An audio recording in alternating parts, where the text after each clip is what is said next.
Hello and welcome to episode 348 of the Total Saints podcast, your home for all things Southampton Football Club. We start with a huge thank you to our TSP Patreon community because we couldn't make the show each week without your incredible support, and it continues to grow as well. A big welcome this week to Ben Parfit, who's joined our TSP supporter tier. So thank you, Ben. We appreciate your support. Coming up this week on the podcast, in the final game before Christmas, Saints picked up a point against top of the table Coventry City, but there are plenty of talking points for us to get into, that's for sure. And thankfully, in the Championship, there is still a full round of fixtures on Boxing Day. We travel to Oxford United, so we'll try and review that game for you. My name is Martin Starke. Joining me this week, Steve Grant is the owner of SaintsWeb. Glen is writer of the blog League One -10, and George Rees-Julian is Southampton reporter at the Daily Echo. So in the final game before Christmas, we came from behind to earn a 1-1 draw against Coventry, but maybe it should have been more, all things considered, Glenn. It was a frustrating afternoon, especially that second half. Yeah, it was. And the first half was frustrating as well because it was pretty poor from our point of view. We had the team selection where Tom Fellows obviously didn't make it enough to start the game. So we started with Wellington. And you know, when you're putting a completely different profile player in, you kind of need to do something slightly different, don't you? Otherwise, you're just not going to get the same results. And it just seemed like that word we used last week, stodgy. Our attacking play didn't seem to have much about it in that first half. It was either Cienza or nothing. Azaz was having a game where he basically had lead boots on, didn't he? He just didn't. The first touch was bad. Nothing seemed to work for him. Adam Armstrong didn't get much service, but was kind of anonymous. So I thought the first 20 minutes were kind of a non-event, really, both teams. But then we had sort of like two half chances out of the blue where Armstrong got put through, snatched it wide, and I think a good bit of pressing out on the left, and Cienza came in from that side and hit the goalkeeper. Decent save, but he probably should have done better. Quality assist, that one, I think. Yeah, that's true. So shame we didn't take the lead. Coventry came more into it. At the end of the first half, they had a sort of half shout for a penalty, which I thought was rubbish at the time, and nothing I've seen on the replay suggests anything other than that was rubbish. Good, that's that covered. Yeah, no, I just didn't think it was. I just thought he's just fallen over there, but a little bit of pressure come on, and he's gone down. But then they score, and it's another completely soft, horrible goal. And it's been highlighted that, we had 7 players in the box and no one marking the little guy who scored at the back post. It's just horrible. It's the same old thing where, no one's taking responsibility. It's not enough just to be in the penalty area. You've got to be taking responsibility and picking your man up. So it's a bit of an old bugbear, that. I just repeat what I've said plenty of times before. I just think when you play with 3 big centre halves, there's a temptation to think someone else is going to do the job for you. And but just marking players is basics. And Harwood-Bellis is the guy who's been sort of pinged largely for losing his man there. So it's a 1-0 down at half time. I thought we were going to struggle, second half, and I thought we'd probably get beat 1-0, all things considered. But then the red card after 1 minute of the second half kind of changes everything. And but still, you're worried that Coventry are going to low block it for the entire second half, and we're going to struggle because our attack isn't functioning. But we get back into the game. We get the equaliser relatively quickly. I think it was about 7 minutes later, was it 7 or 8 minutes? And then having equalised, you expect us to build up a head of steam and go on and win it, but we never really did. Never really created enough pressure. There were sort of half chances where, snapshots from the edge of the box sort of thing, but nothing that severely tested the goalkeeper. We kind of tried to make the pitch wider, which of course you have to do against 10 men by, Fellows on one side, Cienza on the other. But we didn't play the ball quickly enough. We didn't move them around enough, didn't play it quickly enough. And then we had the bizarre Bazunu in the penalty area when there was still 5 minutes to go, which is nuts, absolutely nuts on the face of it, because Tonda was saying, we try everything to win the game. Yeah, but you don't try getting rid of one of your centre halves and putting another attacker on. So it was a bizarre it was a bizarre tactic to reach for. But at the end of the day, no harm done. But I thought 1-1 was a fair result, and in the second half, Coventry got what they came for, but we didn't do enough to deserve to win it, I don't think, especially in the second half against the 10-man. Yeah, a lot of people, especially in the comments tonight, actually, Steve, saying we'd have probably taken a point before the game. So it's probably a fair result in the end, but it was just difficult to sit through. Yeah, it's frustrating. And yeah, I completely agree that before kickoff, I think you probably would be reasonably satisfied with the point against the runaway leaders. But I guess combination of things, we've built up a bit of a head of steam in home games in the last sort of month, 6 weeks or so. Coventry came into this with both their starting centre-backs ill, so they were playing a makeshift centre-back pairing, and we didn't really do enough. Wolfenden, we know, is decent enough at this level. He was good with Ipswich 2 years ago. But Labutier, I think I've vaguely pronounced that right. I don't think he played a minute all season. And yeah, we've not put anywhere near enough pressure on him, kind of given those circumstances. Although I think I will kind of slightly disagree with Glen in that I thought we were okay first half. I didn't think we were terrible. A lot of the link up was a little bit disjointed, but our better chances were created in that first half.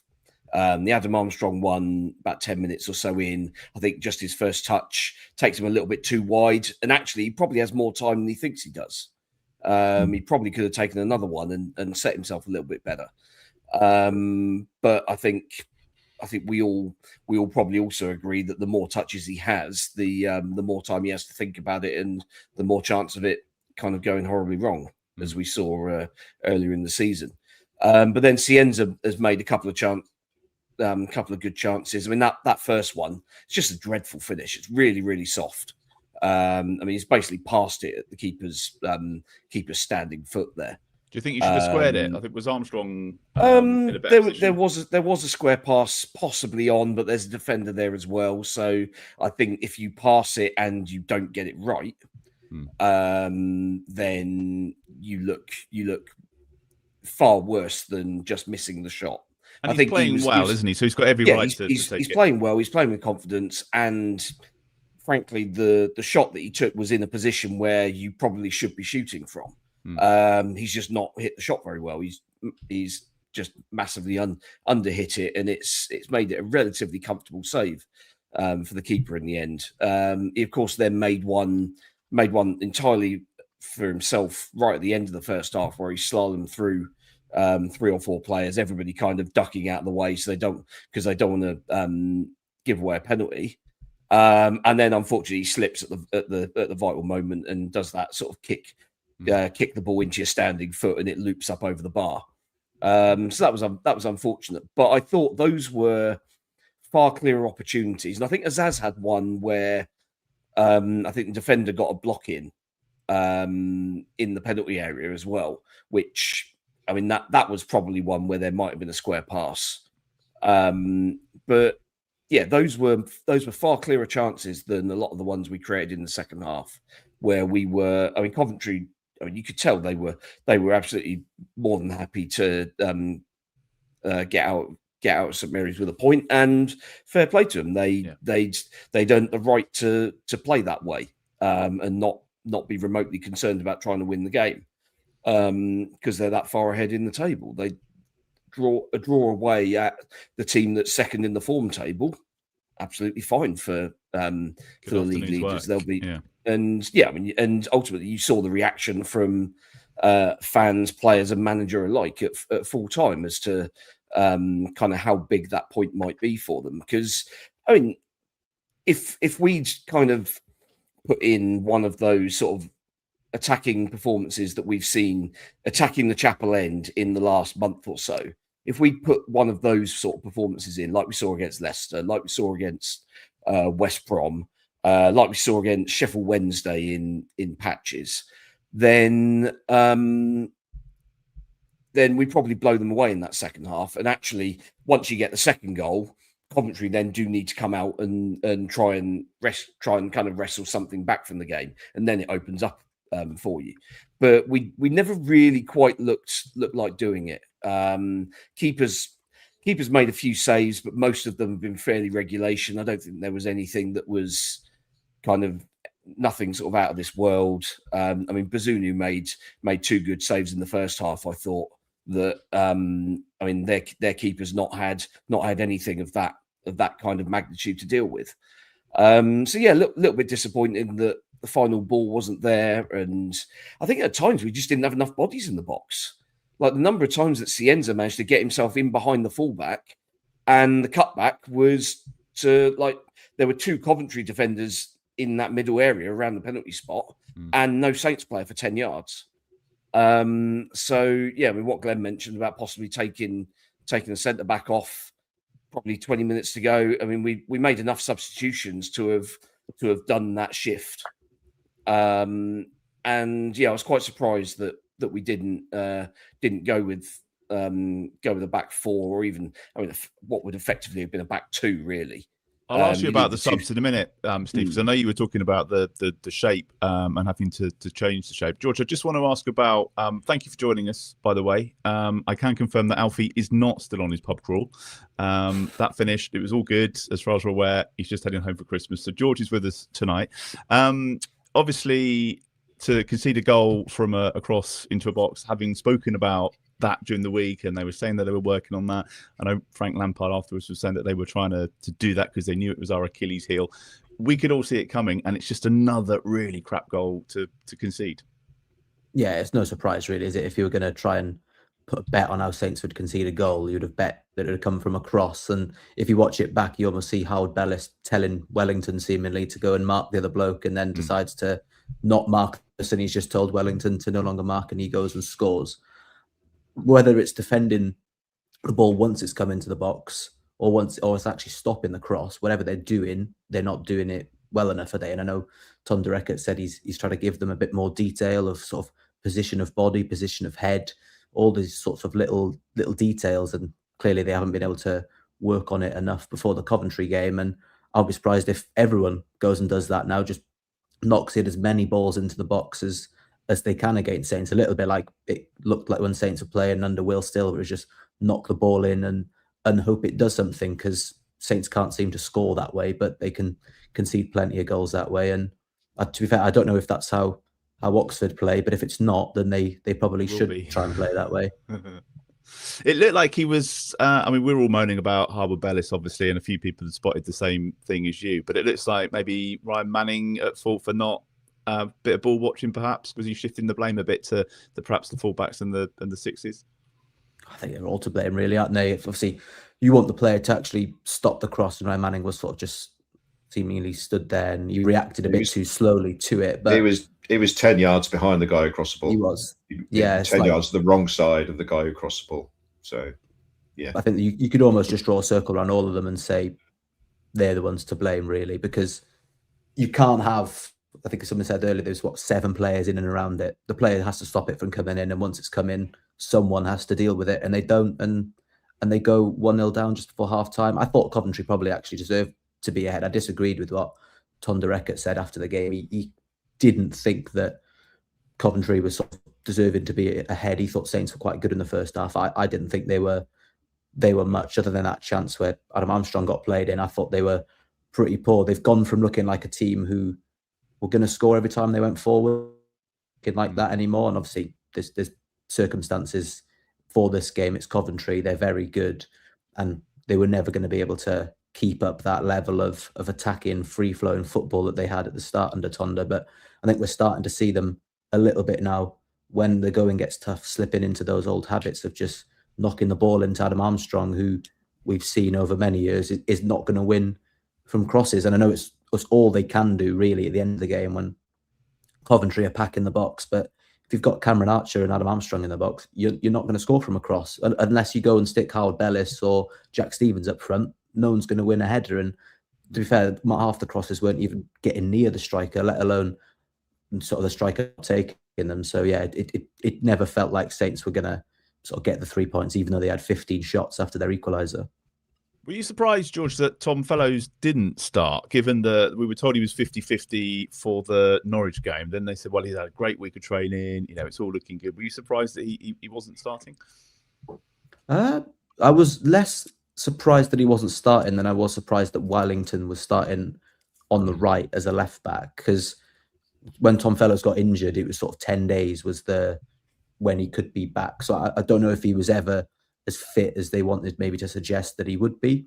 I think he probably could have come on a little bit earlier than he did if he was able to play sort of a 45 minutes. But no, I wasn't too surprised to see him on the bench, but it was obviously a massive blow because as was mentioned already, if you put Wellington out there, you're just not going to get the same type of attacking football. You're not going to have someone like Leo Cienza who can drive up the pitch, because that was the only way Saints were really creating anything in the first half.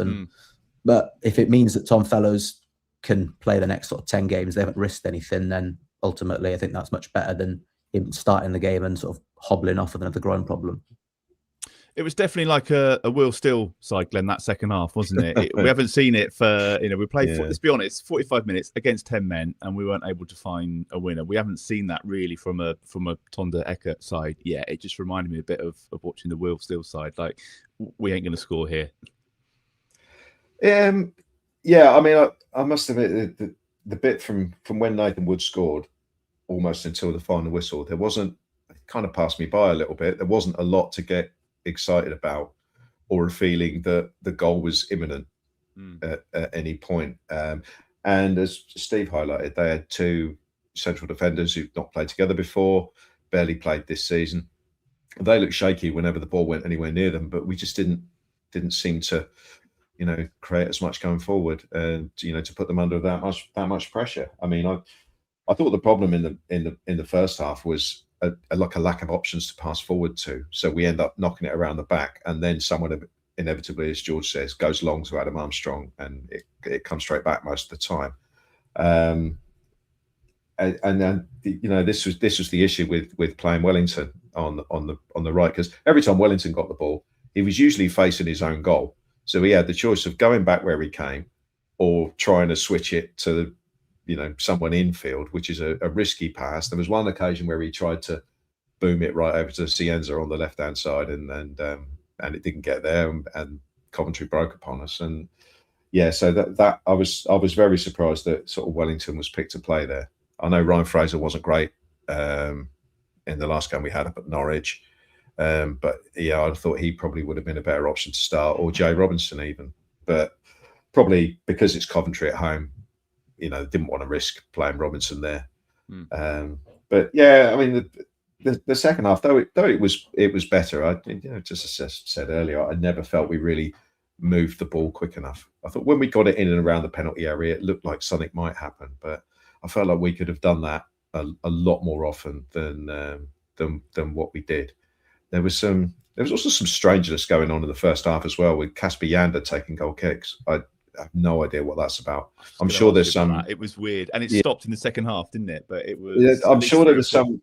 There's probably some very well thought out technical reason why it was a good idea to have Casper Yander taking goal kicks. But I don't know enough about football to know what on earth that was. But not taking them because the goalkeeper, if you didn't see it, not because the goalkeeper was injured and couldn't do it like you normally get. He was literally just knocking it to Bazunu on the other side of the 6-yard box. Yeah, usually one of Nathan Wood or Harwood-Bellis takes them and they tap it, and then it goes back to the goalkeeper, and then he decides what to do with it. That's fine.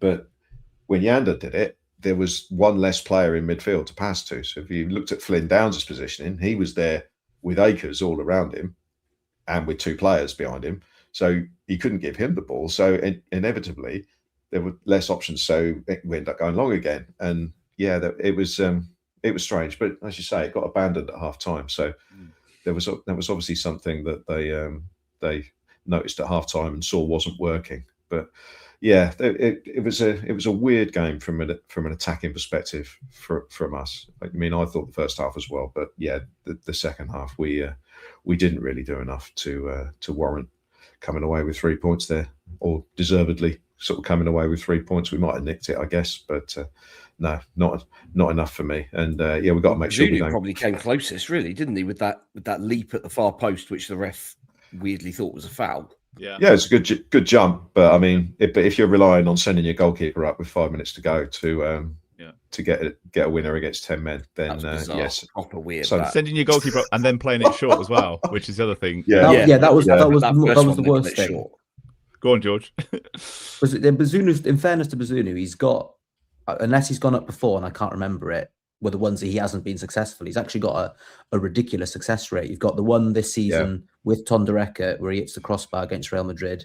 You've got the one at Preston where he forced an own goal. So when he came up, I actually thought there's a solid chance he scores or does something here. And then they went short, and then the ball went into the box. They almost fluffed it, and suddenly I thought, oh my God, Coventry are going to go up the other end and they're going to score a winner. But then they had another corner and they did a bit better with that one. But I wasn't that surprised really that you went up, maybe with the timing in the game. But yeah, I think they try to go for the win. And I do think because when he went up, I'm pretty sure they were down to 9 men as well, because one of the fake injuries, he'd had to gone off. Matt Grimes, so there was a time when they were down to 9. And I'm thinking, oh my God, it's now or never. And then, of course, it was the foul on the keeper. But you made a good point, Steve, about, I think, the subs and just kind of like changing the shape a little bit and not for the better. Yeah, I mean, I get why, like each of the subs in terms of which player you're bringing off. Okay, fine. That player either needs a rest or they're not having a particularly good game, or you've got kind of a like-for-like replacement who bit more freshness might sort of bring a little bit of fresh impetus into the game. But none of the subs were. It was a little bit like the subs that Will Still was being criticised for earlier in the season, where you'd make a sub that necessitated somebody moving position, and every subsequent was then moving somebody else around to create space and move somebody else into the role. And I think the first one where Yander came off and it then meant Azaz dropping into the centre midfield just seemed to completely throw everybody. Like Azaz looked even more all at sea than he did in the previous hour or so when he was in his proper position. Flynn Downs alongside him wasn't quite sure what he was, which areas he was supposed to be covering, whether his role had changed from that substitution, whether he was now kind of the one guy sitting deep, or whether Azaz was alongside him. Didn't seem sort of immediately clear. And there seemed to be a little bit of confusion on that. And I mean, not being funny, when you've played 40 odd minutes against 10 men, they've shown. I mean, Coventry, I don't think had a shot in the second half that I can remember. So there was obviously no ambition from them. They took Mason Clark off after about an hour and brought on another left back. So it was very obvious what Coventry's intention was. Right, we sit in, we see what we can get out of this. They did it well as well, just as a defensive force, and all they had to do was be organised. Yeah, because we didn't quite have the impetus or the speed of thought. It was the speed of the passing that was frustrating. The fact that we weren't shifting them quickly. If we were able to ping those passes a little bit faster, then all of a sudden you then open up a few little spaces in channels, and that allows your creative players to cause absolute havoc. But there was a moment midway through the second half where I think we played 5 or 6 successive passes, like unchallenged passes to teammates, and every single one of them, the recipient had to stretch for it. It's like these are basic 5-10 yard passes, and you're passing it like 3 yards to the guy's right. So he's had to kind of step out of position to just to even have a chance of keeping that ball under control. And it just showed a little bit of, I don't know, lack of thought, lack of composure, which frustrating. And I mean the one obvious thing when you're against 10 men for that long who aren't looking to attack you, we've still played the entire 90 minutes with 3 centre backs. Yeah. When I mean you could have chucked Josh Kwasi up front. If you're not going to make the systematic change of removing a centre back like through substitutions, okay, fine. You stick either Kwasi or Harwood-Bellis up front, because they'll both. They'd have got more touches than Cameron Archer, wouldn't they? Well, yeah. I mean, two touches, George. I think I saw two touches, one offside.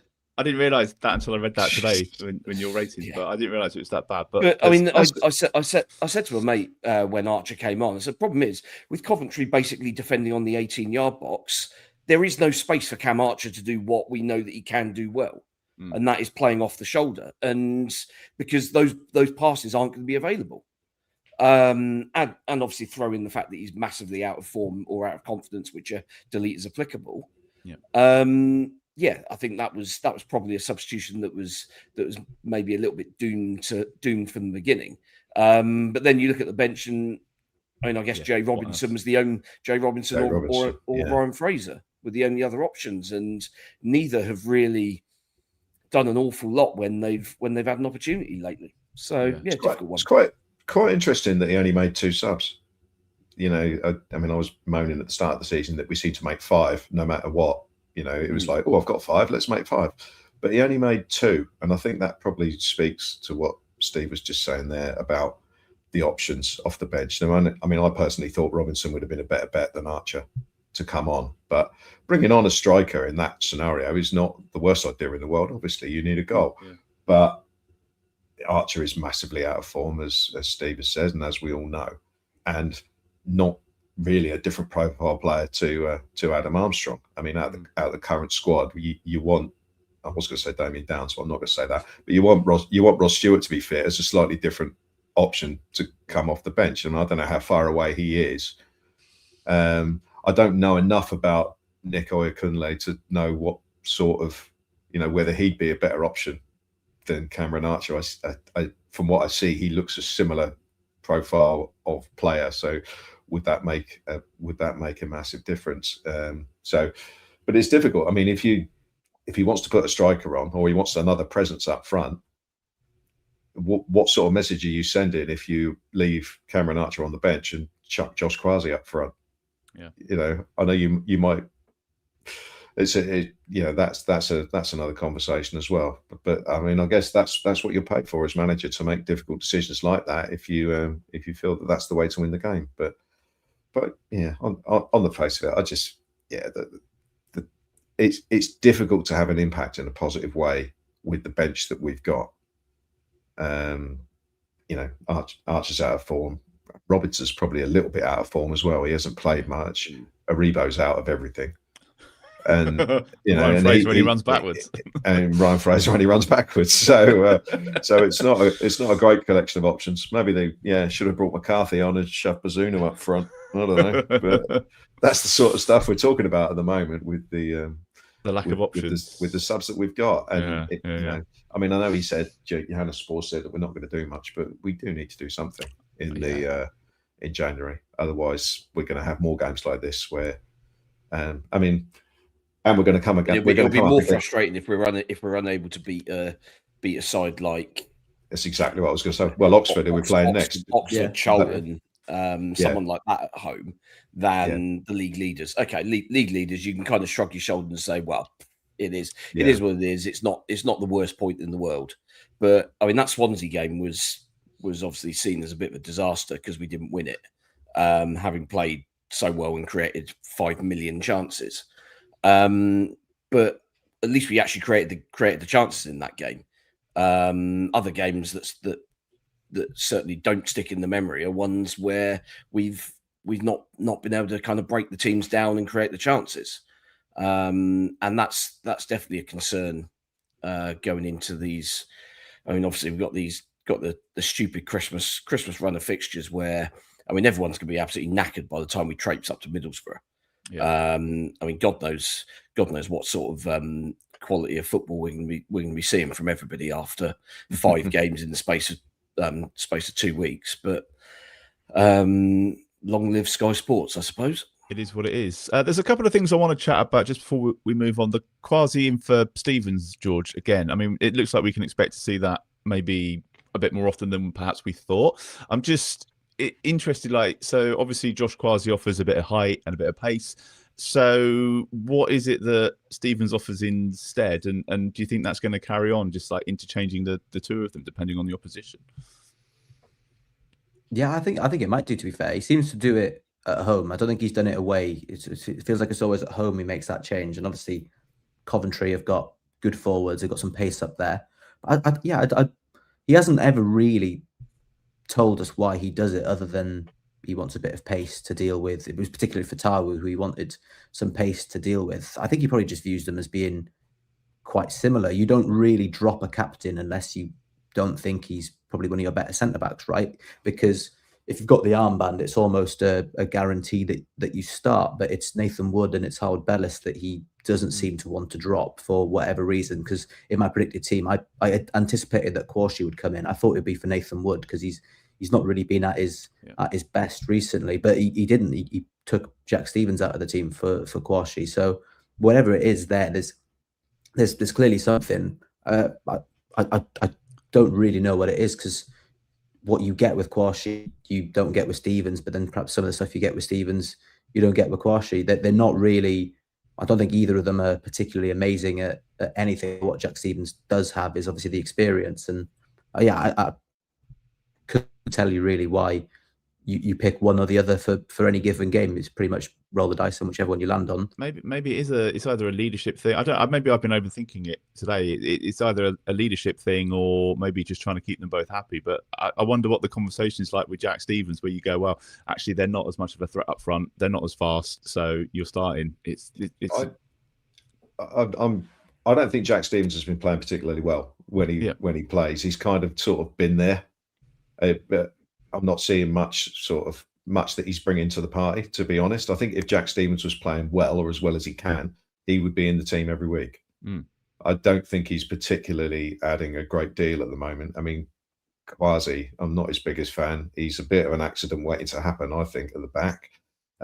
He does slow the game down, which we didn't want, particularly in that second half. So, it wasn't his worst game yesterday. He didn't have the most sort of like pressure put on him. At the moment, the two of them probably are interchangeable in terms of standard of performance. But I think I wonder if Jack Stevens is carrying some sort of injury that means he can't sort of like play every 4 days or whatever it is we're asking them to do at the moment. So yeah, but I think if Jack Stevens gets up to his best form, I think he'd be in the team, and that's the only real reason that I could think of at the moment why he's swapping people over. And but it always seems to be, Ronnie Edwards seems to have disappeared altogether, doesn't he? Yeah, which is interesting. Yeah, and I think he's seen as the replacement for Harwood-Bellis if he can't play. It's that sort of hybrid right centre back, right back thing that we do when Fellows is in the team. But yeah, I mean, I'd have, to be honest, I'd prefer Ronnie Edwards to be given a chance ahead of both of the other two. But it doesn't seem to be the way it's going at the moment. And I think it's widely sort of thought that he may be playing for someone else come January. Yeah, potentially. I want to talk about it all kicking off after the game as well. Steve, that's your fault. I'm blaming you. Were you giving Frank Lampard a bit of stick in that last 20 minutes? I wasn't personally. I couldn't be bothered, but I don't think he kind of even deserves our attention personally. But I was amused by the reference to his uncle. The others were a little bit puerile, and it's like, well, why? What has he done for us to be targeting Frank Lampard as opposed to any other opposition manager? Not quite sure, but I mean, it was all quite funny in the end, wasn't it? That he got so riled up about it that he decided it'd be fun to spark a 22-man brawl. I mean, but it's actually one of those things, isn't it? That one thing that we've criticised this team for in the last 18 months has been a perceived lack of fight when things are going against you, and I mean, those full-time kind of incidents kind of do demonstrate that there is some kind of desire there, and they're going to defend each other. And it was Cienza, wasn't it? I think first, and then Wellington. Yeah. But no surprise from Cienza, really. The Cienza thing was weird because it looked as if he was kind of being perfectly fine, and then all of a sudden, one of the Coventry lads comes over, and Wellington kind of barges into his path, and it all then kind of Then someone hit the escalates from deck, there. didn't they? And then the I mean, security guards there's over. there's a still of one of the Coventry. I think it's one of the Coventry backroom team, basically trying to do a rugby tackle on Cienza. It's like, what the fuck are you doing, you idiot? But I mean, both teams will get fined for that. I'm absolutely certain. Do you reckon? Do you think? Yeah. Oh, yeah. It'll be failing to control your players. It's Frank Lampard's fault. Lampard will 100%. probably get. Lampard will get a fine as well, I would imagine. He apologised straight away, didn't he? He apologised afterwards. It's just. I mean, he apologised from the sanctity of the media room. Yeah. While he was out on the pitch, he was quite happy to kind of wind it all up and crank everything up to 11. It was just weird. It's just like there's no. It's not a case of no need for it. It's quite funny. Yeah. And let's be honest, we all enjoyed it. It was entertaining, given that actually the last 10, 15 minutes of that game was really, really frustrating. Actually, I think a lot of the people that stuck around to full time and saw that actually will have left the ground with a little bit more adrenaline pumping through them than they would have done if they'd just gone at full time without that happening. So I do wonder whether actually that might have. I mean, maybe we're talking about this on after Boxing Day, and we've gone to Oxford and we've just blown them away, and all the players were sort of well up for it, and it all kind of happened because they finally got riled up about something. Yeah, because I think Sky was showing it. Obviously, I don't know whether it was live or whether they'd shown it when they came back to it. But basically, it was on the big screen when you came out of the chapel, like in the little fan zone bit there. So everyone was rushing over to watch the handbags on the big screen. But you'd have been in that press conference, I guess, afterwards, George, when he came in, and was that the first thing he was asked about? Actually, no, it wasn't. It was the Coventry reporter left that one for last, and then I think Frank Lampard sort of apologised for it, said he was out of order, but also said he was within his rights. So I enjoyed it, to be fair. I thought it was great fun to watch. Which is it? You can't be both. Yeah, I did think you're either within your rights or you're out of order. It's not. I mean, the two things on the Venn diagram don't really cross over, I don't think. When I was trying to write afterwards. Yeah. Frank Lampard has been involved in football since the moment he was born. He was born into a football family. He's got his dad and his uncle Harry and all that. He's been involved in football. Nepo baby, isn't he? Since he was a kid. He knows that you don't react to the crowd. You don't wind up opposition supporters, especially when you're a manager. He knows that. So it's pathetic playing to the gallery. Why he needs to play to the gallery to make himself more popular with Coventry fans? He couldn't be more popular with Coventry fans. So why bother? It's just like a ridiculous, childish thing to do. And the excuse he gave, that they said hurty words to me. I mean, piss off, mate, for God's sake. Like, I mean, I remember him sat in a press conference at West Ham when he was 18. Come out with a lot worse. Yeah, I remember him being sat in a press conference at West Ham when he was 18, and they were basically slagging him off, saying he did deserve to be in the team because he's a Nepo baby and all this sort of stuff.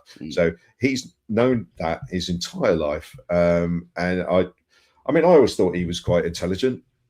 He comes across as quite intelligent, but I don't know what on earth he was playing out there. It makes no difference at the end of the day, and I think there's no negative side of it. Yes, we might get a fine, but we shouldn't, because basically he started it and caused the whole thing.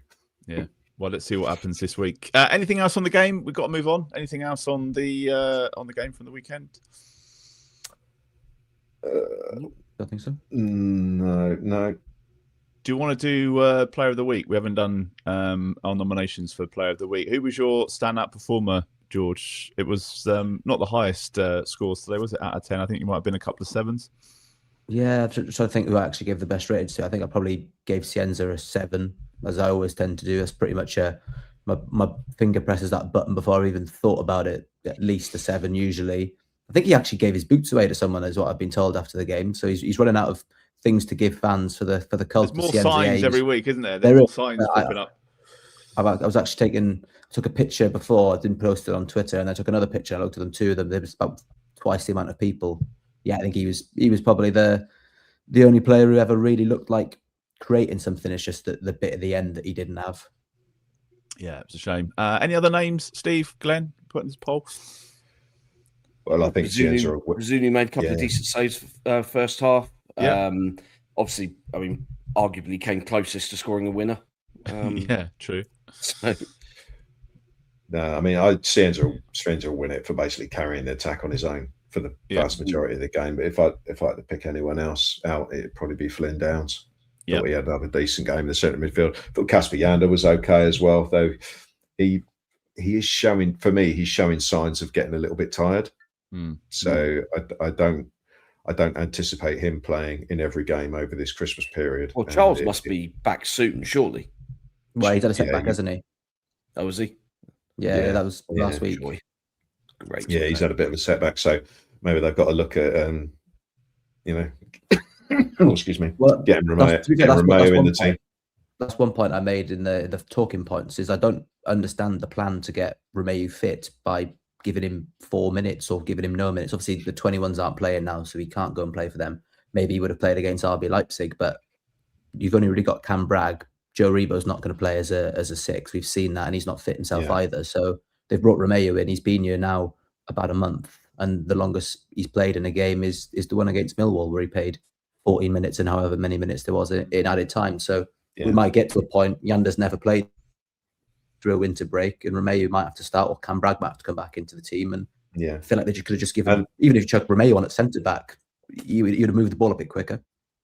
Yeah, and I mean, the other thing is, Flynn Downs, we know now that there's always a chance that he might have to miss a game. So I think there will be a change up in midfield at some point. Yeah. And Romeo and Cam Bragg, as it stands at the moment, will probably be given a chance. But yeah, I agree with George. I think, I mean, Romeo could play as a left-sided centre back as well, and as you say, would have moved the ball a little bit quicker than what we were seeing in that second half in particular. But yeah, you would think there's a plan for him, because I can't imagine his wages are cheap in the context of the squad. So you would want to be getting a little more out of him. And that experience too. Right, before we get on to Oxford, a little bit of exciting news. January is always a boring time and nothing to look forward to. We are going to be doing a live podcast again in January. This time, though, we're going to be doing it at St Mary's, which is pretty cool. The date for the calendar is Thursday, the 22nd of July. So we're partnering up with January. You're right. January. We haven't got to wait that long. I know it takes us a while to organise these things, but no, not that. So 22nd of January, we're getting together with the Saints Foundation. Going to be doing it in front of a live audience. We're planning some special guests who are going to be with us as well. We'll reveal more about that a little closer to the time. Obviously, we're still working on all the details, but should be quite a cool night. Now, capacity will be limited, so Patreon members will get first access to the tickets. So if you fancy being in the room for this one, now is a good time to make sure you're part of the Patreon community, and obviously we'll have loads more information over the next few weeks, but for now, put Thursday, January 22nd 2026 in the diary, and keep an eye out for more information on the socials. So Oxford, this would be interesting. Next up, 65-mile trip north to Oxford for Boxing Day. What do we know about Oxford, Steve? I've got to be honest, not a lot. Promoted in the summer. I know they beat Bolton Wanderers, didn't they, in the playoff final? And they've had a few mixed results, but at the moment, things aren't going too well right now. No, they've been up a year. So they came up the year before. Summer before, right? Yeah. And just about stayed up last season. They were dicing with it a little bit. They got rid of the manager who was a local. Des Buckingham was sort of proper Oxford through and through, and they sacked him at a time where it looked a little bit harsh. But they brought Gary Rowett in, and he kind of steadied things, and they ended up staying up by about 3 or 4 points, I think, which was they were probably a little bit more comfortable than that, just because of all the weird results that were going on the last couple of weeks at the back end of last season. But they've started this season kind of more of the same, really. They've bloodied some of the big teams' noses. Draws at home with Coventry and Leicester, beat Ipswich. So yeah, they're no mugs, but they are in the bottom three at the moment. So they're one of the teams that are going to be down there. And if they're a team that's going to be down in that part of the table, they're a team that we've got to be looking at beating. I think I looked at their squad just now. Their top scorer, Will Lancashire, who's on loan from Tottenham, 20-year-old centre forward. Their top scorer, he's got 5 so far. Their main number 9's a guy called Mark Harris, who's, I think he's been there a while, but he started most games this season, and yet he got his first goal, I think, in that win against Ipswich about a month or so ago. So they're struggling to score goals. They don't concede a huge amount, which is, I guess, is probably kind of par for the course for a Gary Rowett team. They were his Millwall side was very similar back in the day. And yeah, other teams he's managed have been very sort of back to basics, very well organised. They'll be looking to do stuff on the set pieces. So that's our challenge, really. You got to go to the 3-sided stadium and find a way to get out of there with the points. They gave us a bit of a shoeing in a pre-season game last summer. I'd forgotten about that, but Charlie in the comments, it was 2-0, wasn't it? Was that the one that Russell Martin was like apologising afterwards because we were really bad? Yeah, it was. I mean, that was absolute toilet, that performance, and it was. I mean, from 1 to 11 and the subs, just dreadful. Which you can't. I mean, pre-season game doesn't really matter, but I think that sort kind of the same of the whole season. Yeah, I mean that sort of performance, and it was quite close to the start of the season. I think it was like a week and a half before that Newcastle game.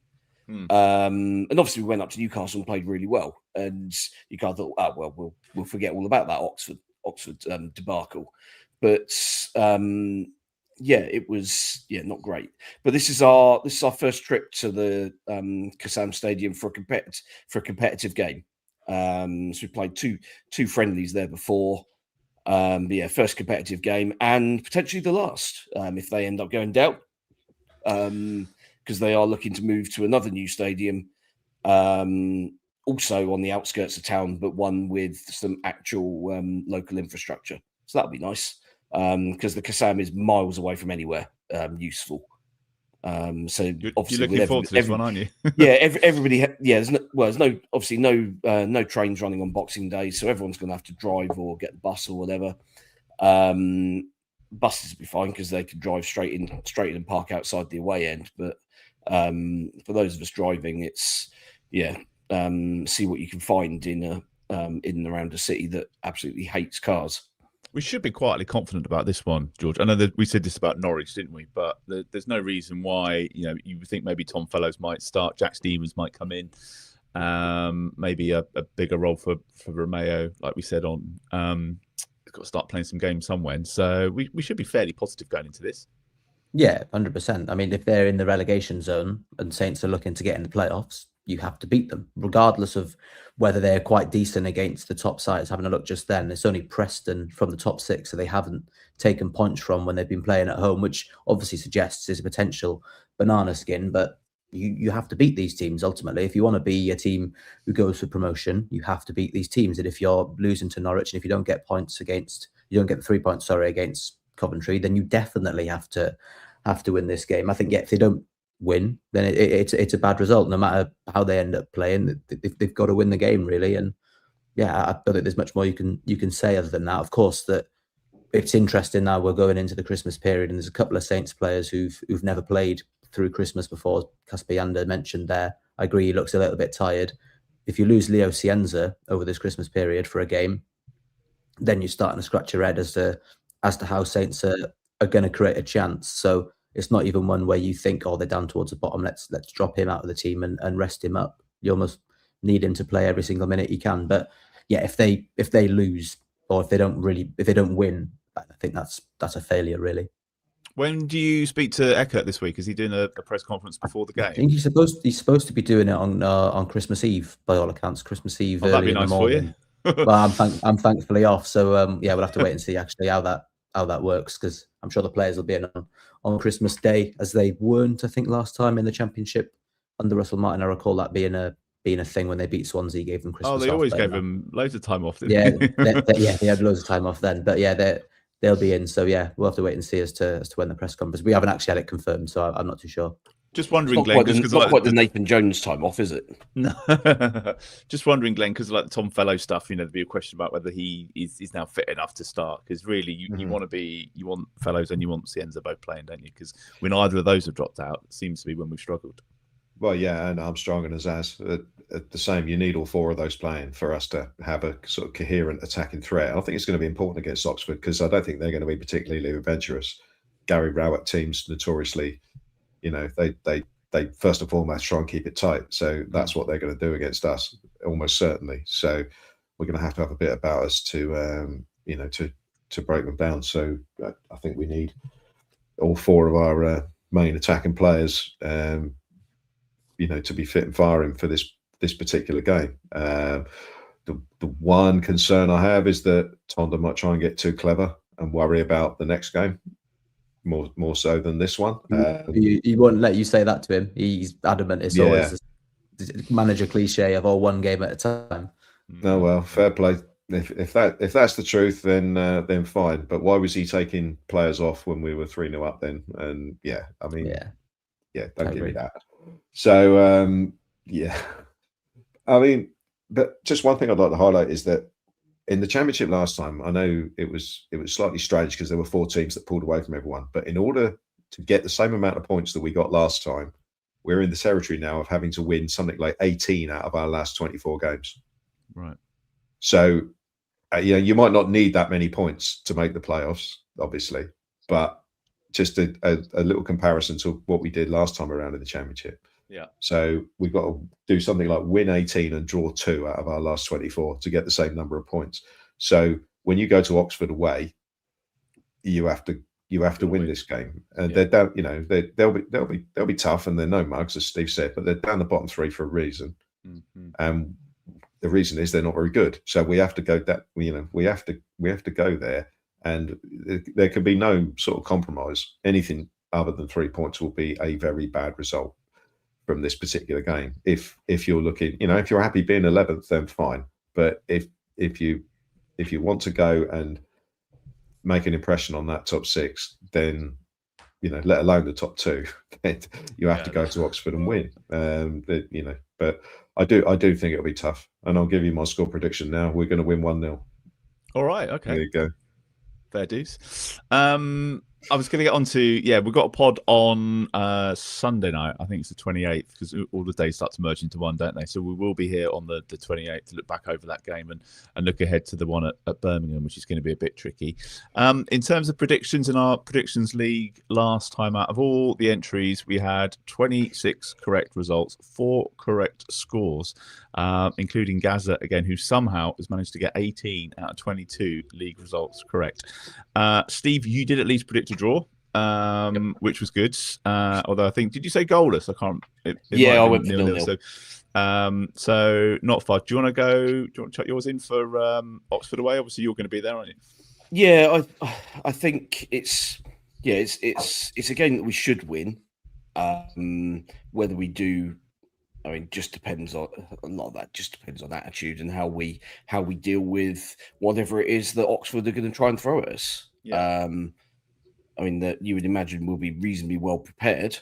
Whether we actually take any of that preparation and analysis on board, and the players kind of carry out instructions, especially from a defensive perspective, who knows? It's always a little bit of a throw a 6 to start type question, isn't it? But all things being equal, we should win, and I think we will. And I'll go for 2-0. I think 2-1 is going to be a popular score as well, judging by the comments.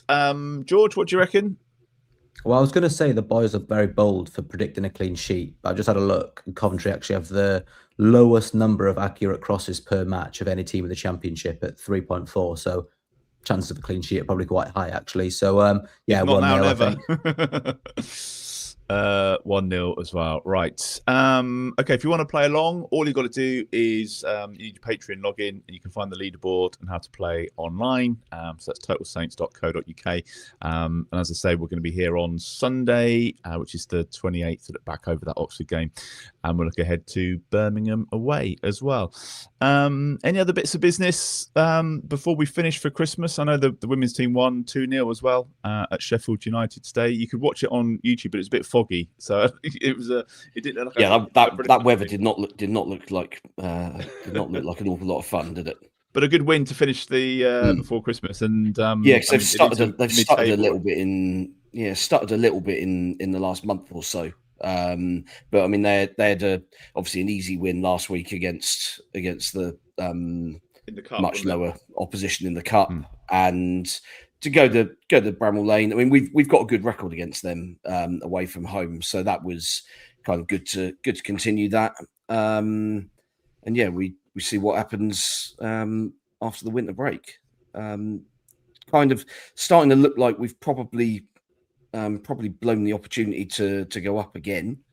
But maybe this squad isn't quite ready for it. Quite tight in the middle of the league there, though, isn't it, George? It is a little bit. There's not a lot of it doesn't look great. The table doesn't make great, and I know that they will want to be better than they are, but actually it is quite tight around those sort of middle positions. Yeah, I think it was actually a pretty decent result as well when you look at the form of the two sides. If I recall, I think Sheffield United had won pretty much most of their games since they changed the manager, and or it's the last couple of months or so. But yeah, they were level on 12 points. They obviously pulled a little bit clear. They're a little bit closer now. I don't know if they'll get into those two that are the automatic, and I wouldn't really back them in a sort of playoff situation, because they have also shown that they can just not be at it at all. But they started the season scoring loads of goals, and then the goals sort of evaded them when they had injuries, and they're starting to get players back now. So the squad isn't full of players that you'd sort of circle as a definite WSL2. Still don't like the name of the league. Still think it's daft.